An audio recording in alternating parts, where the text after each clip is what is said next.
هانتوما اخوتي شاركت معكم العسل ديال المعسلات، نتمنى يعجبكم. يلا معايا تشوفوا الطريقه كيفاش تعملوه.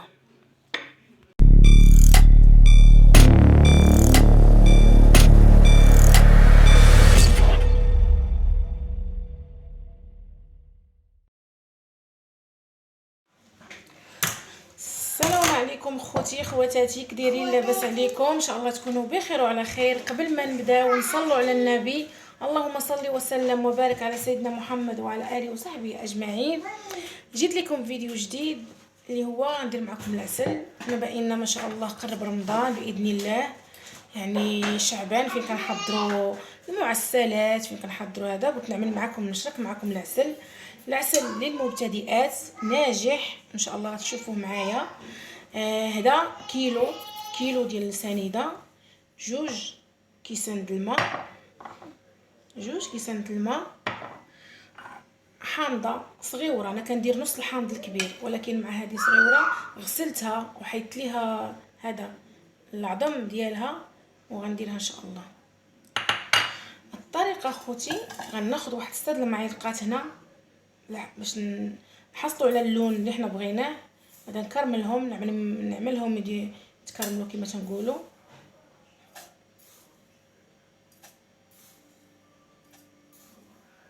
ستة المعالق نديرهم على النار كتشوفوا معايا. بسم الله.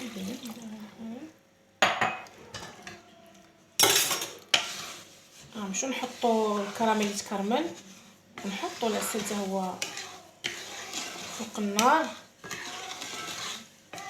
عسل كيف ما قلت لكم، بالنسبه للناس اللي ما عمرهم داروه واول مره غيديروه، عسل يعني ناجح. وانتم غتشوفوا معايا. هانتم اخوتي، ها العسل على النار. ما تحركوش. اكيد هاد المساله تقريبا كلشي عارفها، حتى يبدا يتكرمل باش ما يتحببش. هانا معكم اخوتي، ها هو العسل ديال، ها هو السكر ديالنا والحامض، وهذا على النار على ما يتكرمل لينا. هذا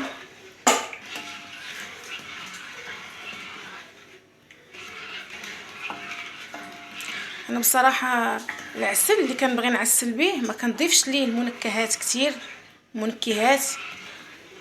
لان ما تنبغيش، يعني الا بغيت نعسل البليغات او هذا ما تنبغيش فيهم داك العسل يكون يعني معطر، ما منكه يعني كيف ما تنقولوا.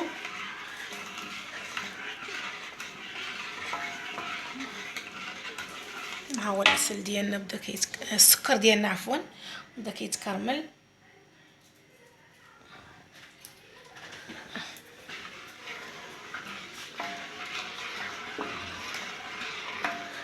ان شاء الله باذن الله عسل ناجح. المبتدئات لاول مره غيديروا العسل. حيدا محمد ودي كيبغي هادشي ديال المطبخ.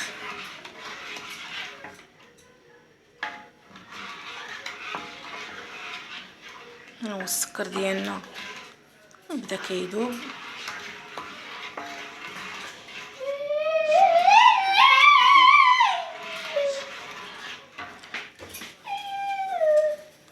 ردوا بالكم باش ما يتحرقش السكر من التحت.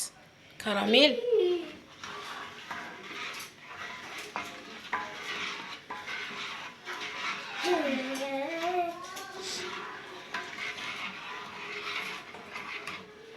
سمحوا لي على التصوير.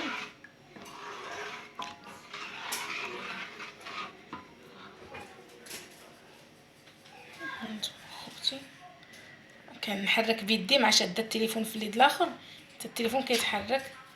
خلوه يتكرمل على خاطرو. وانتي على حساب اللون، بغيتي العسل يكون فاتح ما تكرمليش السكر بزاف، بغيتي يكون شويه غامق كرملي السكر شويه، ولكن ردي بالك باش ما يتحرقش لك الكراميل. ها اخوتي،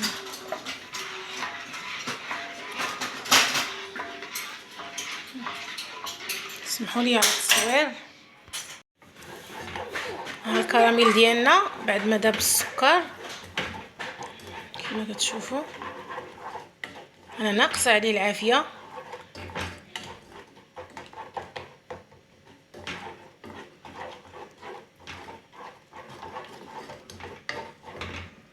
حيت الا تحرق كتجي فيه بنت المروره.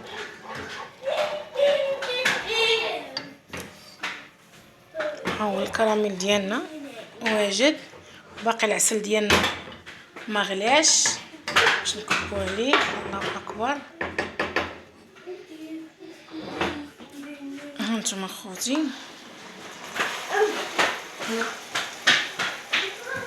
باقي الماء ديال السكر بارد، داكشي علاش عطاه. ها نتوما خوتي بعد ما داب، سمحوا لي التليفون طفى ليا. بعد ما داب السكر والكراميل اللي كنت حاطه، غادا نقص عليه شويه النار وغادا نغطيه ونخليه نحسب ليه 3 ساعه ان شاء الله باذن الله. وغادا وغنطفي عليه.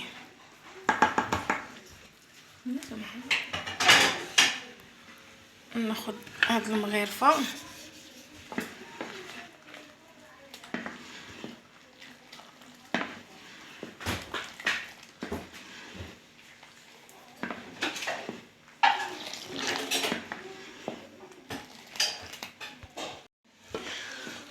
هانتوما خوتي. بعد ما دازت 3 ساعه هانا طفيت عليه.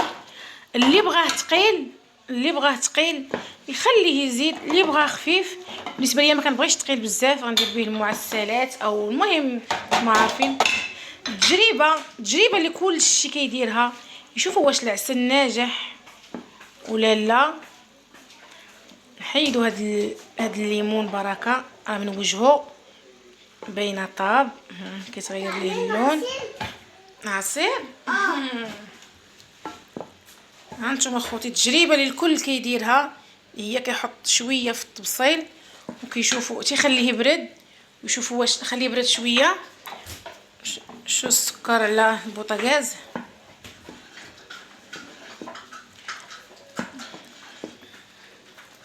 انا مبغيتوش يتقال بزاف.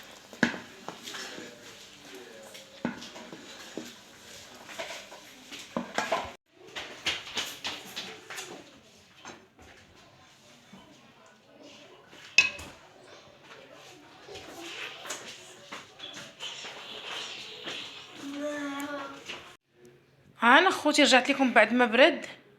حطيته في الفريغو باش برد، ما بغيتش تخليته الغدا. ها زوين. هاد السمك هو اللي كنبغي انا، ما كنبغيش داك الثقيل بزاف. واللي بغاه ثقيل يخليه يزيد يغلي مازال. كيجي زوين. انا ولادي والله العظيم الا حطيت شويه في الطبسيل الا كلاو عجبهم. كيجي زوين وما كيجيش فيه قوه النكهات. كما قلت لكم انا ما عنديش مع النكهات بزاف، خصوصا الا بغيت ندير المعسلات.